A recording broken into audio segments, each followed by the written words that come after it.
हम सबको खांसी होती है, लेकिन क्या हमने कभी रुककर ये सोचा है कि ये जो जिस्मानी अमल है ये दरअसल है क्या? आज हम इसी आम सी खांसी को दो बिल्कुल मुख्तलिफ जावियों से देखेंगे।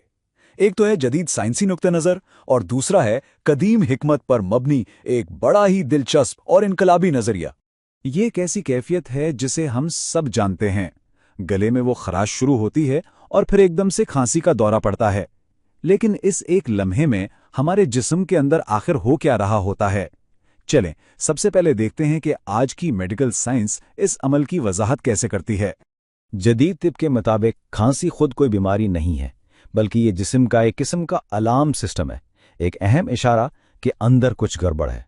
आइए जरा देखते हैं कि ये अलार्म काम कैसे करता है। इसे यूं समझें जैसे घर में एक स्मोक डिटेक्टर लगा हो। अब देखें, स्मोक डिटेक्टर खुद आग तो नहीं होता ना, लेकिन वो आग से खबरदार करता है। बिल्कुल इसी तरह खांसी बीमारी नहीं है, लेकिन ये हमारे फेफड़ों को धूल, बलगम या जरासीम जैसी खतरनाक चीजों से साफ करने का एक बहुत ही जरूरी हिफाजती रिफ्लेक्स है। और ये अमल ये 3 बड़े ताकतवर मराहिल में होता है। पहले एक गहरी सांस अंदर जाती है और सांस की नाली बंद हो जाती है। फिर सीने और पेट के पट्टे जोर से सिकुड़ते हैं, जिससे फेफड़ों के अंदर जबरदस्त प्रेशर बन जाता है। और आखिर में सांस की नाली एकदम से खुलती है और हवा एक धमाके के साथ बाहर निकलती है, जो अपने रास्ते में आने वाली हर चीज को साफ कर देती है। लेकिन क्या खांसी को देखने का यही एक तरीका है? नहीं। सदियों से तिब्बे यूनानी जैसे कदीम निजामों ने इस अमल को एक बिल्कुल अलग ही नजरिए से देखा है, जहां खांसी सिर्फ एक मजबूरी का रद्द अमल नहीं है। तो तिब्बे यूनानी इस पूरे तस्वुर को ही उलट देती है। वो ये सवाल पूछती है कि क्या हो अगर खांसी कोई ऐसी चीज ना हो जो हमारे साथ हो रही है, बल्कि कोई ऐसी चीज हो जो हमारा जिस्म जानबूझकर कर रहा है। ये एक बहुत बड़ी तब्दीली है, एक रद्द अमल से एक बामकसद अमल की तरफ।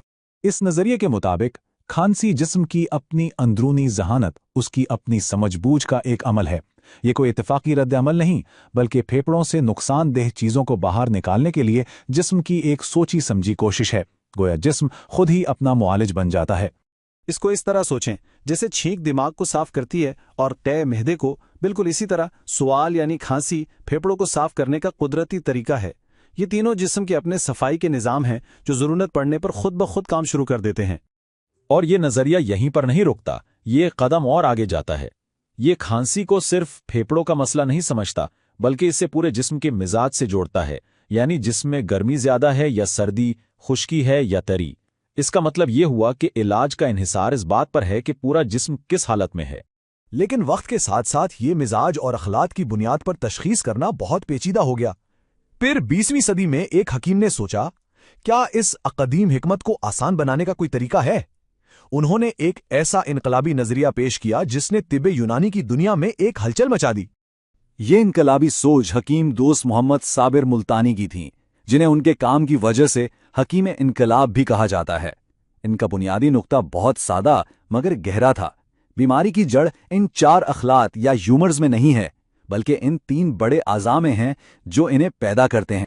एक अहम बात यह है कि उन्होंने ऐसे कोई बिल्कुल नया निज़ाम नहीं कहा, बल्कि उन्होंने कहा कि ये तिब्बे यूनानी की असल रूह की तरफ वापसी है, उसकी एक जदीद और बेहतर शक्ल है जो बुनियादी उसूलों पर वापस तवज्जो दिलाती है।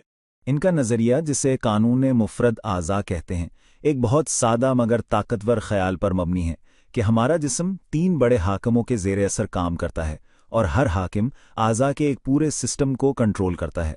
ये 3 निज़ाम है। पहला आसाबी निज़ाम, जिसका मरकज दिमाग है।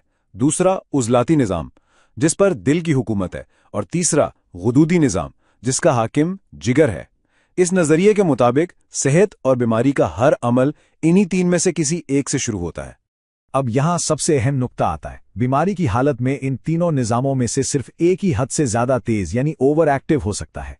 जब एक गियर बहुत तेजी से घूमने लगता है तो ये बाकी गियर्स पर भी असर डालता है और इससे पूरे जिस्म में एक प्रिडिक्टेबल चेन रिएक्शन शुरू हो जाता है।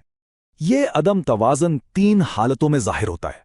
पहली हालत है तहरीक, जहां एक सिस्टम बहुत ज्यादा एक्टिव हो जाता है। इसकी मदद करने के लिए दूसरा सिस्टम तहलील की हालत में चला जाता है, यानी वो टूट फूट का शिकार होकर अपनी तवानाई पहले सिस्टम को देता है। इसके नतीजे में तीसरा सिस्टम तस्कीन की हालत में चला जाता है, यानी वो बिल्कुल सुस्त और गैर फाल हो जाता है। बीमारी दरअसल इसी अदम तवाज़न का नाम है।